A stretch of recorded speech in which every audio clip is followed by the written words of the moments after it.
Hello and welcome everyone to VV Education Services. आज के इस वीडियो में हम लोग यूनिट नंबर 5 स्टार्ट करने जा रहे हैं एमसीपी का, that is management concepts and practices, जिसमें हम पढ़ने वाले हैं डायरेक्टिंग के बारे में, डायरेक्टिंग एंड कंट्रोलिंग बेसिकली। तो स्टार्ट करते हैं हम लोग डायरेक्टिंग से कि डायरेक्टिंग का मीनिंग क्या होता है। इसके पहले वाले वीडियोज़ में हम लोगों ने स्टाफिंग कवर किया था। स्टाफिंग मतलब हम लोगों ने राइट पर्सन को राइट जॉब पे राइट टाइम पे फिल कर दिया। अब जब ऑर्गेनाइजेशन में इतने सारे लोग एक साथ काम करते हैं तो एम्प्लॉयज़ के ऊपर मैनेजर्स रहते हैं जो उनको कंटिन्यूसली गाइड करते हैं, मोटिवेट करते हैं, लीड करते हैं, सुपरवाइज करते हैं। तो किसी भी एम्प्लॉय को गाइड करना, मोटिवेट करना, लीड करना, सुपरवाइज करना डायरेक्शन कहलाता है।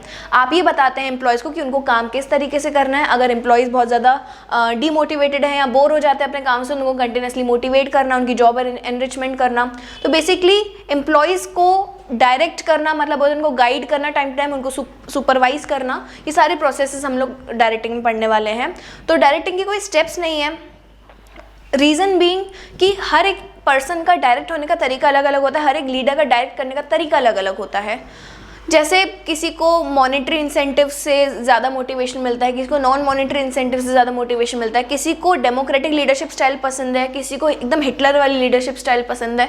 तो बेसिकली हर ये जो डायरेक्टिंग वाला जो पूरा कॉन्सेप्ट है ह्यूमन बीइंग से डील करता है, ये पूरा साइकोलॉजिकल प्रोसेस रहता है। तो यहाँ पर हम कोई स्टेप्स फॉलो करके ये चीज़ नहीं कर सकते। It is very different from different point of view of leaders and different for employees.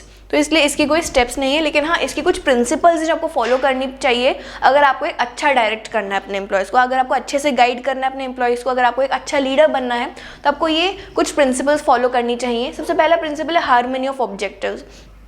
किसी भी ऑर्गेनाइजेशन में लीडर को और एम्प्लॉयज़ को एक दूसरे को अलग अलग नहीं समझना चाहिए कि ये दोनों ऑपोजिट नहीं है, ये दोनों साथ में मिलकर एक कॉमन गोल के लिए काम कर रहे हैं। हमेशा अपने मन में ये फीलिंग रखनी चाहिए कि जो लीडर है वो भी इस ऑर्गेनाइजेशन का पार्ट है, वो भी इस ऑर्गेनाइजेशन के बेटरमेंट के लिए काम कर रहा है और हम एम्प्लॉयज़ भी इसी ऑर्गेनाइजेशन के बेटरमेंट के लिए काम कर रहे हैं। तो जब दोनों तरफ से हार्मनी रहेगी तो ऑब्जेक्टिव्स बहुत ज़्यादा जल्दी अचीव हो जाएंगे। तो this is the first principle, harmony of objectives. Next, unity of command.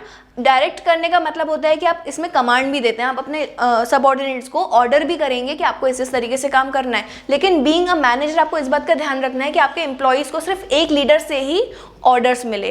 अगर आपको मल्टीपल लीडर्स ऑर्डर करेंगे बीइंग एम्प्लॉय तो आप कंफ्यूज हो जाओगे वो किसकी बात सुननी किसकी नहीं सुननी है। तो बेसिकली इस बात पे ध्यान देना है कि जो कमांड है वो सिर्फ एक जगह से आ रहा है, और अगर अलग अलग जगह से आ भी रहा है तो सेम कमांड आ रहा है, ताकि एम्प्लॉयज़ को बिल्कुल भी कंफ्यूज ना हो। देन नेक्स्ट है यूनिटी ऑफ डायरेक्शन।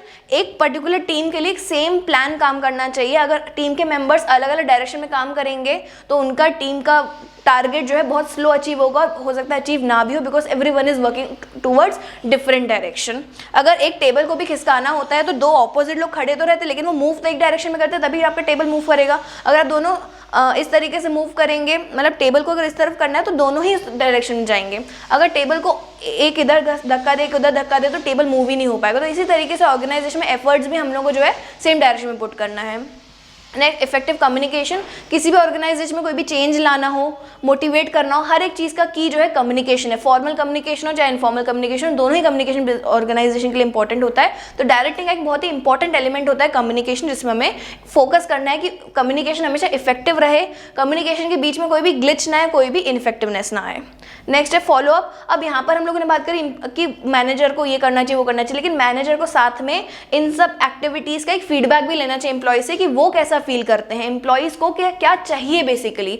तो फॉलोअप का मतलब क्या होता है कि एम्प्लॉयज़ की तरफ से भी सोचना कि उनको ऑर्गेनाइजेशन में क्या चेंजेस चाहिए। तो बेसिकली ये काम एचआर का होता है, फॉलोअप करना। डायरेक्ट करने का काम ही मतलब डायरेक्शन सिर्फ it is not giving orders, it is not only guiding but also seeking for the feedback कि आपको और कैसे चीज़ों को बेटर करना है बीइंग लीडर, है ना। आपको एम्प्लॉयज़ के पॉइंट ऑफ व्यू से चीज़ों को सोचना पड़ेगा। तो that is known as follow up. तो ये कुछ प्रिंसिपल्स थी डायरेक्टिंग की। Next topic, elements of directing.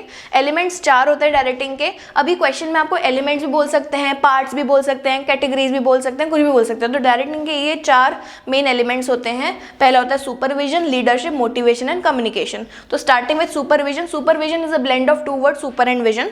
Super का मतलब होता है टू सी, नहीं, to look over and above, और विजन का मतलब होता है टू सी। तो बेसिकली हम लोग जब किसी भी एम्प्लॉय को ओवर एंड अबव उसके ऊपर नज़र रखते हैं, उसको देखते रहते हैं वो सही से काम कर रहा है कि नहीं, ऑब्जर्व करते हैं, गाइड करते हैं, that is supervision. Leadership, you all know, एक पर्टिकुलर टीम को किस तरीके से आपको लीड करना है, to influence the behaviour of others at work is known as leadership. Then motivation, to stimulate the drive of the employee so that वो एक पर्टिकुलर डायरेक्शन में ही काम करे, that is motivation. And communication, अपने ideas को, opinions को transfer करना in most effective manner, that is communication. तो ये 4 चीज़ों से मिलकर बनती है effective directing. I hope this topic is clear to you. Thank you for watching the video.